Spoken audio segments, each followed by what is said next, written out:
Welcome back to Minutes Until Fit. I am your host, Imani Pippin. This week we will talk about weight loss. Weight loss is a really huge problem in the U.S. A lot of people have a problem with weight loss. Well, I have a fun, short 3-part audiobook on how to lose weight that I'd like for you to check out. Written by Author Samuel G. Blythe, read by Christine Lehman, and this is part 1. Chapter 1 of The Fun of Getting Thin. Fun of Getting Thin by Samuel G. Blythe. Chapter 1. Fat. A fat man is a joke, and a fat woman is 2 jokes, one on herself and the other on her husband. Half the comedy in the world is predicated on the paunch. At that, the human race is divided into but 2 classes, fat people who are trying to get thin, and thin people who are trying to get fat. Fat, the doctors say, is fatal. I move to amend, by striking out, the last 2 letters of the indictment. Fat is fat. It isn't any more fatal to be reasonably fat than to be reasonably thin, but it's a darned sight more uncomfortable.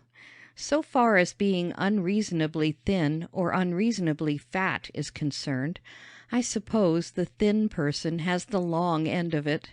I never was thin, so I don't know. However, I have been fat. Notice that have been.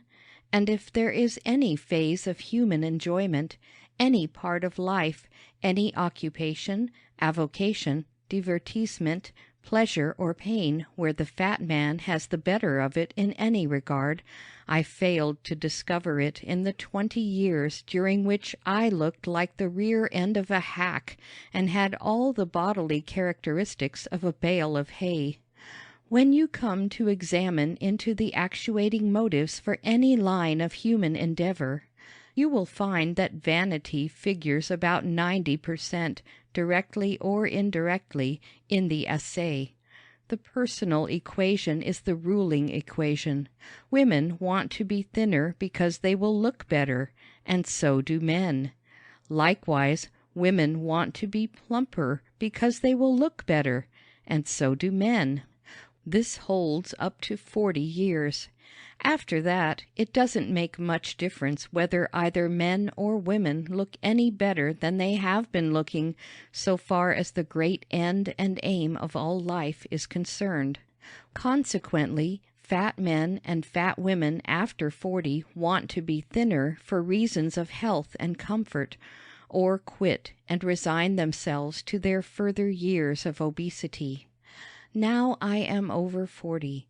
Hence my experiments in reduction may be taken at this time as grounded on a desire for comfort. Not that I did not make many campaigns against my fat before I was 40. I fought it now and then, but always retreated before I won a victory.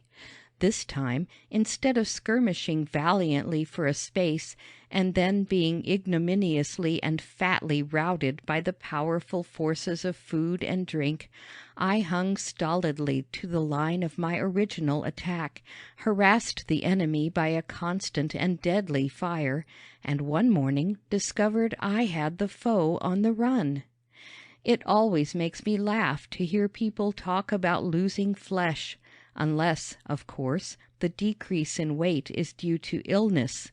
No healthy person predisposed to fat ever lost any flesh. If that person gets rid of any weight, or girth, or fat, it isn't lost. It is fought off, beaten off. The victim struggles with it, goes to the mat with it, and does not debonairly drop it.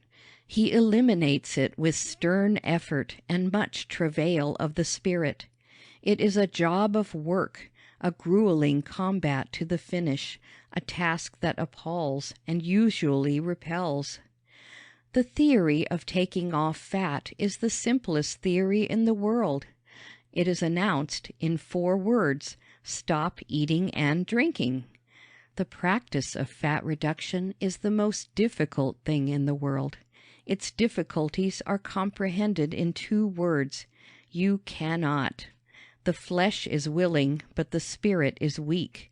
The success of the undertaking lies in the triumph of the will over the appetite. The success of the undertaking lies in the triumph of the will over the appetite.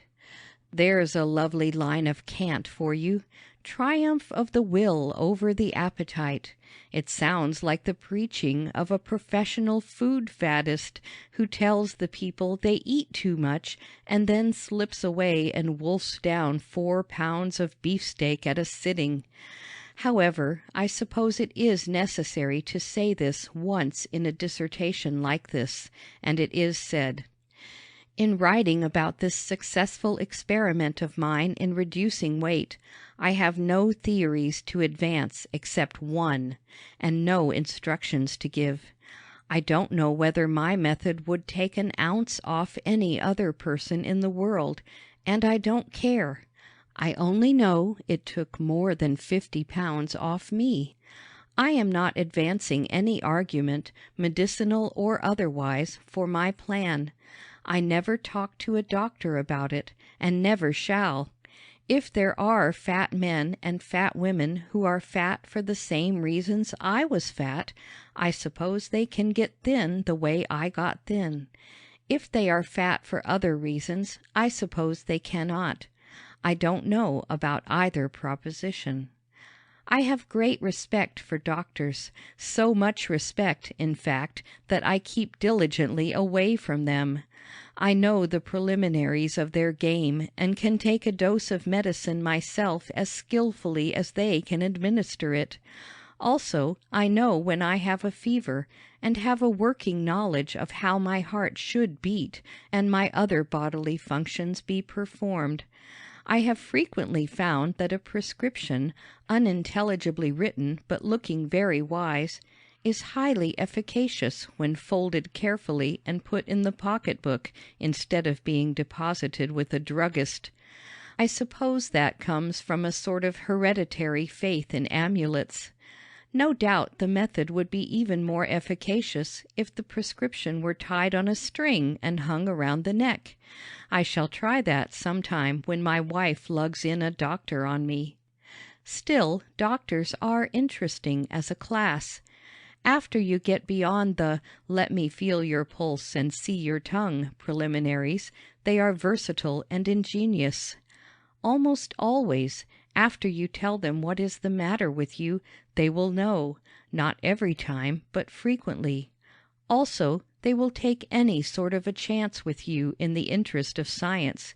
However, they generally send out for a specialist when they are ill themselves. When you come to think of it, that is but natural. Almost any man, whether professional or not, will take a chance with somebody else that he wouldn't quite go through with on himself. Besides, doctors treat comparative strangers for the most part, and the interests of science are to be conserved. Almost any doctor can tell you how to get thin. To be sure, no doctor will tell you to do the same things any other doctor prescribes, but it all simmers down to the same thing. Cut out the starchy foods and sweets, and take exercise. Also, don't drink alcohol. The variations that can be played on this simple theme by a skillful doctor are endless. When a real specialist in fat reduction gets hold of you, a real, earnest reducer, he can contrive a diet that would make a living skeleton thin, and likewise put him in his little grave. I have had diets handed to me that would starve a hummingbird, and diets that would put flesh on a bronze statue, and all to the same end, reduction. Science has been monkeying with nourishment for the past 10 or 15 years to the exclusion of many other branches of research, and about all that has happened to the nourishment is the large elimination of nutriment from it. End of chapter 1.